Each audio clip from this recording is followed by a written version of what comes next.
さて、今回は図面ファイルとして共有が可能になったこのヘリの使い方を紹介したいと思います。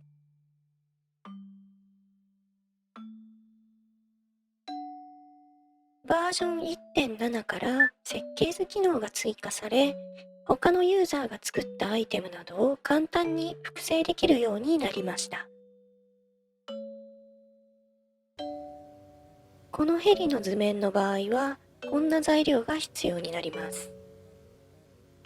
これらを一定の範囲に集めて操作することで、このように複製することができます。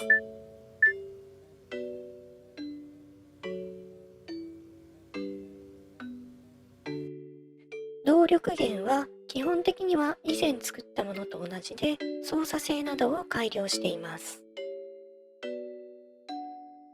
この手前側についているベアリングの軸を握ってつけたり外したりを繰り返すことによって、発動機の軸の状態を調整します。このように斜めに刺さっている発動機の軸が支配的になっている状態になれば始動可能です。始動用の電池を手前の発動機に押し付けてやると、このように電力の供給が開始されます。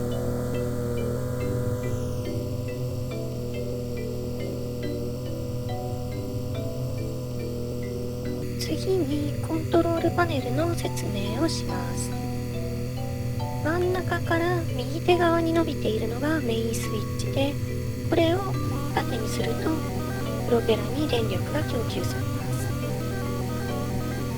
この状態がパワーを1段階捨てている状態。離陸はこれで行います。次がホバリング用にさらにパワーを捨てている状態です。最後は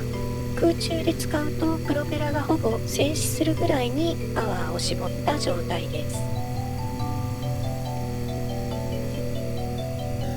では実際に離陸してみましょう。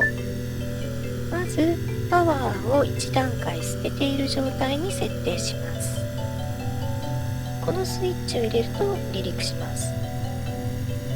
機体の姿勢や方向はこのように両側の板を手で掴んで引っ張るようにして制御します。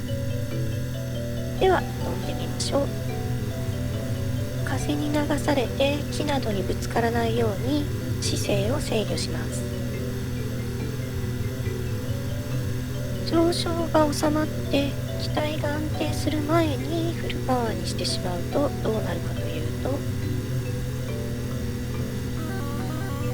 のように機体が前後に大きく揺さぶられます。この場合は手で押さえきれていますが、場合によっては墜落してしまいます。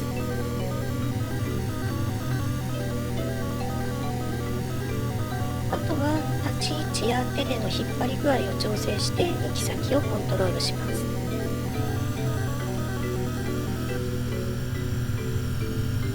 またパワーを捨てることによってホバリング状態を維持することもできます。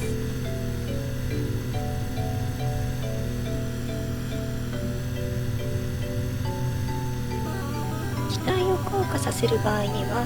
オンオフを繰り返したりパワーを絞ったりするより、素直に電源を切る方がゆっくりと降下できます。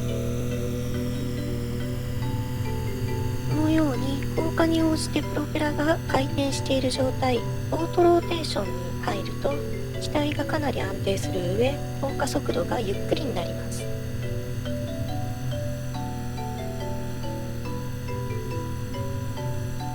この状態はかなり安定性が高いので、手を離して景色を楽しむ余裕もあります。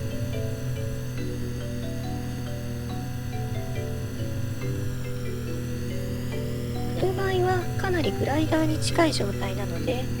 機体を手で持って傾けることによって着地点をある程度コントロールすることができます。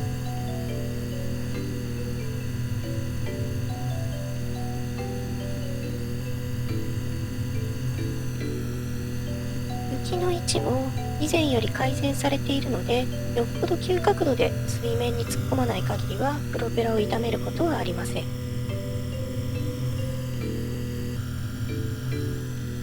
水中では後部に設置されたプロペラを用いて推進することができます。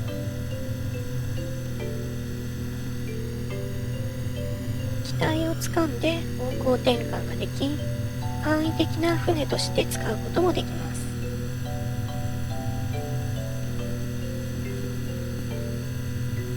海面から浮上する場合も陸と同様にパワースイッチを1段入れた状態にして通電します。そうするとこのように簡単に飛び上がることができます。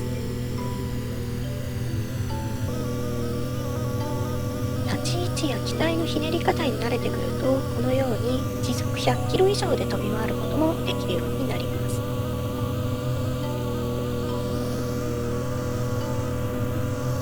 このヘリの図面ファイルはプリミティア公式ディスコードサーバーにて配布しています。皆さんもぜひ使ってみてください。